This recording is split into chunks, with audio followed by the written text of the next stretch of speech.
Hello viewers, আশা করি সকলে ভালো আছেন।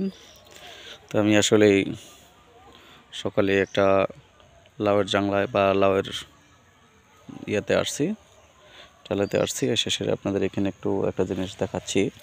সেটা হলো যে আসলে অনেক ভাই আমাকে কমেন্ট করেন যে আসলে অনেক সময় দেখা যায় যে আপনার লাউ হয়তো জালি আসে, অনেকটাই টিকে না। আর একটার করণীয় কি, এটা নিয়ে একটু আলোচনা করব। তো আশা করি যে ভিডিওগুলো মন দিয়ে একটু শেষ পর্যন্ত দেখবেন। আর সেই সাথে আপনাদের সাথে একটু কথা বলে নেই যে যে সকল ভাই এবং বোনেরা দেশ এবং দেশের বাইরে থেকে ভিডিওগুলো ফলো করেন, তাদের দীর্ঘায়ু এবং সুস্বাস্থ্য কামনা করি এবং আন্তরিক সালাম। আসসালামু আলাইকুম। তো আমি আপনাদেরকে দেখাচ্ছি যে আসলে এই দুইটা কারণেই দেখা যায় যে জোয়ার টিকে না এবং এবং দেখা যায় যে আসলে পচে যায়। আর একটা হচ্ছে যে পোকায় ছিদ্র করে দেয়। এই দুইটাই কিন্তু সমস্যা হয়ে যায়।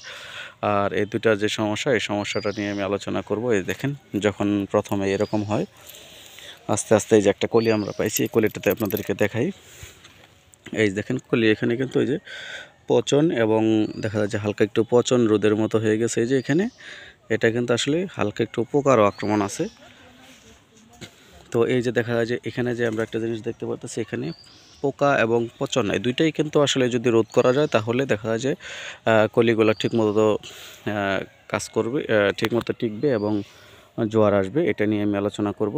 তো আসলেই আপনারা আগে একটা জিনিস খেয়াল করবেন যে যখন লাউ জাংলাটা লাউ এরকম ধরে, এরকম লাউটা এই পর্যায়ে হয়ে যায়, এই দেখেন লাউটা এরকম হয়ে যায়, তখন আপনারা হয়তো পরপর দুইটা ডোজ করবেন। সে একটা হচ্ছে যে আপনি বিকেলবেলা ডোজটা করতে হবে, এটা নিয়ে একটা আলোচনা করতেছি। বিকেলবেলা যখন করবেন তখন একটা জিনিস দেখা যাইতেছে যে এখানে আপনি রিডুমিল গোলটা দেবেন পচন রোধের জন্য।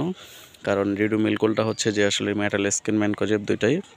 আর এটা দেওয়ার কারণে দেখা যাইতেছে যে আপনার লাউয়ের যে হলুদ হয়ে পড়ে যায় বা মরে যায় এরকম হয়, এটা ফিরা রোধ করবে। এবং আরেকটা জিনিস হচ্ছে যে যখন আপনারা দেখবেন যে আপনার হচ্ছে এই পোকায় আক্রমণ করতেছে, যেরকম পোকা থাকে, গোড়া পোকা থাকে, ছোট পোকা থাকে, বিভিন্ন রকম পোকা থাকে এবং ভোমর উড়ে চলে যায়। এবং আরেকটা জিনিস হচ্ছে এই দেখেন যে পচন, একটা লাউ আপনাদেরকে দেখাচ্ছি যে পচে গেছে। এই যে যে লাউটা পচে গেছে, এটাই আপনাদেরকে দেখালাম। এরকম যখন পচে যাবে, এটা যখন আপনি রিডুমিলটা দেবেন, আর রিডুমিলটা দেওয়ার পরে এই জিনিসটা রোধ হবে। এবং রিডুমিলটা কতটুকু দিবেন, রিডুমিলটা দিতে হবে আপনার 16 লিটারের ট্যাঙ্কিতে আপনার 33 গ্রাম। এই 33 গ্রাম দিয়ে সেরা, তারপরে দেখা যায় 16 লিটার পানিতে দিতে হবে। আর একটা এটার সাথে আপনি অ্যাড করবেন সবিক্রন, যেটা সাইফারমেথিন, এটা গন্ধবিষ সহ। এবং দেখা যাচ্ছে সাইফারমেথিনটা যখন আপনারা দিবেন, তখন গন্ধের কারণে দেখা যাচ্ছে অনেক সময় ভোমর বা অন্য কিছু উড়ালে পোকাগুলো বসবে না। এটা দেখা যাচ্ছে দুইটা জিনিস ট্যাঙ্ক মিক্সড করে দিবেন। এক সপ্তাহ পর পর 2টা থেকে 3টা ডোজ করবেন। দেখা যায় যে আস্তে আস্তে আপনার পচন রোধ এবং ঝরা দুইটাই সমাধান পাবেন। এই ছিল আমার আলোচনা। সকলকে ধন্যবাদ। আসসালামু আলাইকুম।